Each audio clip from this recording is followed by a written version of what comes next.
সুপ্রিয় দর্শক, স্বাগত জানাচ্ছি। আবারও ক্যালিফোর্নিয়ায় দাবানল ছড়িয়ে পড়েছে। আকাশে ধোঁয়া, বাতাসে পুড়ে যাওয়া গাছের গন্ধ। প্রতিবছরই যেন নতুন করে ফিরে আসে এই ভয়াবহ দৃশ্য। হ্যাঁ, আবারও জ্বলছে ক্যালিফোর্নিয়া, জ্বলছে ঘর, জ্বলছে গাছ, জ্বলছে স্বপ্ন। এ আগুন শুধু বনভূমি নয়, পুড়িয়ে দেয় প্রতিটি নিঃশ্বাস, প্রতিটি অপেক্ষা, প্রতিটি ভবিষ্যৎ নামের সম্ভাবনা। কি আছে আমেরিকার কপালে? তাদের যন্ত্রণায় কি কাঁপে এই পৃথিবী? আমেরিকার এই বিপর্যয়ে হয়তো সবার বিবেক নাড়া দেয়, কিন্তু গাজার শিশুদের কান্না কি বিশ্ববাসীর বিবেক নাড়া দেয়? গাজার শিশুরা রাত জাগে বোমার শব্দে, চোখে ঘুম নয়, শুধু ভয়। আর হাজার মাইল দূরে ক্যালিফোর্নিয়ার আকাশে ওঠে ধোঁয়া। দাবানলের লেলিহান শিখা যেন তাদের কান্না শুনে আগুন ধরে। এ যেন আগুনের সেতু, দুই প্রান্তে দুই ধ্বংস, কিন্তু মাঝে একটাই আর্তনাদ, আমাদের জীবন কি কিছুই নয়? গাজার শিশু বাঁচতে চায়, ক্যালিফোর্নিয়ার শিশুও, কিন্তু বাঁচা কি এখন কেবল ভাগ্যের খেলা? একটাতে ফেলে আগুন মানুষ, অন্যটাতে জ্বলে ওঠে আগুন প্রকৃতির প্রতিশোধে। কিন্তু দুই জায়গাতেই শিশুর কান্না এক।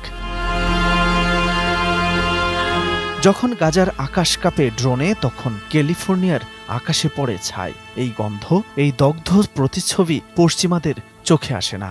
তারা দেখে বারবিকিউ পার্টি, হলিউডের গ্ল্যামার, অথচ পাশেই ধ্বংসের মঞ্চে এক একটা জীবন নিভে যায় শব্দহীন বিস্ফোরণে।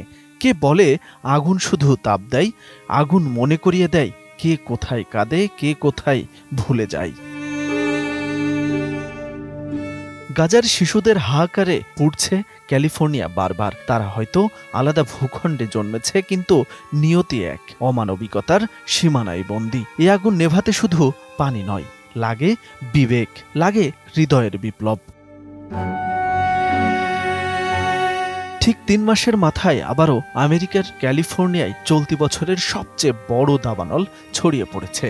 সান লুইস ওবিস্পো কাউন্টিতে দ্রুত ধাবমান এই দাবানল ৭০,৮০০ একরের বেশি জায়গায় ছড়িয়ে পড়েছে বলে জানিয়েছেন অঙ্গরাজ্যটির ফায়ার সার্ভিসের কর্মকর্তারা। মাদ্রে ফায়ার নামে পরিচিত এই দাবানলটি বুধবার শুরু হয় এবং এটি এবছর ক্যালিফোর্নিয়ার সবচেয়ে বড় দাবানলে পরিণত হয়েছে।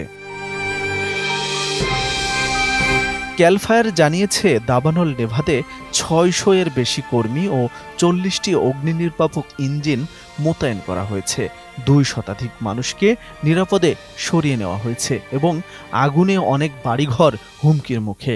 এটি এমন সময় ঘটছে যখন প্রেসিডেন্ট ডোনাল্ড ট্রাম্প জলবায়ু বিপর্যয় মোকাবেলায় কাজ করা ফেডারেল সংস্থাগুলোতে বাজেট ও জনবল কমানোর ঘোষণা দিয়েছেন।